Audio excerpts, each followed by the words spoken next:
বোমা বিস্ফোরণে মৃত্যু হলো এক মহিলার। ঘটনাটি মুর্শিদাবাদের ডোমকলে। জানা গেছে বাড়ির উঠানে বেড়ার পাশে ছিল বালতি ভর্তি বোমা। ওই মহিলা তার অজান্তে বালতিতে হাত দিলে বিস্ফোরণ ঘটে। গুরুতর আহত অবস্থায় মহিলাকে হাসপাতালে নিয়ে যাওয়া হলে চিকিৎসক মৃত বলে জানান। ঘটনার খবর পেয়ে ঘটনাস্থলে পৌঁছায় দমকল থানার পুলিশ। দেহ উদ্ধার করে ময়নাতদন্তের জন্য পাঠানো হয়।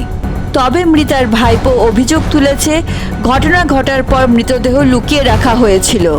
এই ঘটনার তদন্ত শুরু করেছে ডোমকল থানার পুলিশ। পলুর ঘর দৌড়তে আছে। সকালবেলায় উঠি ওরা পলুকে পাতা দিয়ে কাঁসার করেছে। কাঁসার করার পরে পলুকে পাতা মাথা দিয়ে মানে গরু আছে একটা, সেই গোবর তুলতে গেছে। আর বালতি ওখানে বিকালে ওই বালতিতে গোবর তুলেছে, তুলি বালতি ওইখানে রেখেছে।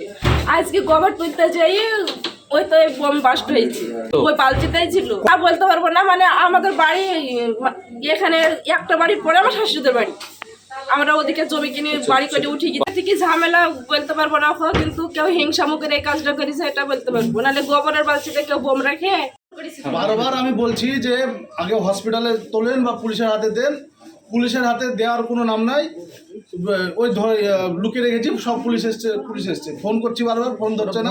বডি লুকিয়ে রেখেছে, বডিটা লুকিয়ে রেখেছে, কারা লুকিয়ে রেখেছে আমরা তো জানি না। আমরা ওখানে গিয়ে আমি ফোন করছি, কোথায় বডি লুকিয়ে রেখেছে, পুলিশ এসছে। তো যদি দোষ না থাকে তাহলে আপনারা যাবেন, পুলিশকে বলেন, পুলিশই নিয়ে যাবে, পুলিশই আপনাকে হেল্প করবে। পুলিশ তো আপনাকে খেতে আসবে। আমি পুলিশকে ডেকে দিয়ে দিয়েছি।